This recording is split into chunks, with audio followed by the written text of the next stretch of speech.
Itong katanungan ko, Miss Bev, 'no, ano ba yung pangunahing hamon na kinakaharap ng mga working mothers like you dito sa Pilipinas na pagdating sa paghahanap buhay at pag-aalaga ng family? Yan yung sinasabi natin, yung pagbabalanse ng ano, ng family versus the career or business. Yes. So, alam mo yung working mom in the Philippines, sabi nila, don't just juggle tasks, diba? Apa. They carry dual burden of paid work and unpaid care.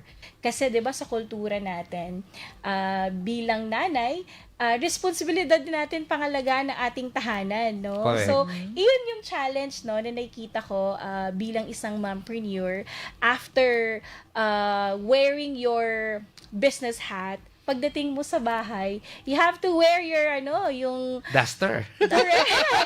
Correct. So, Nanay na nanay. oo, naka-duster ka na kung naka-heels ka sa labas, naka-makeup ka pagdating sa todo pambahay ka. And parehas gaya ng nasabi ko nga, yung motherhood itself challenging na siya eh. So, isa yun sa mga hamon na kinaharap natin. And of course, yung ating kultura din eh, 'di ba? Na Correct. parang if you're a mom, you're meant to nurture, 'di ba? Take care of your children, take care of your household, no? So that's one of the emotional and the I would say the expectation of the community for you, 'di ba? And actually also the expectation of your families, no?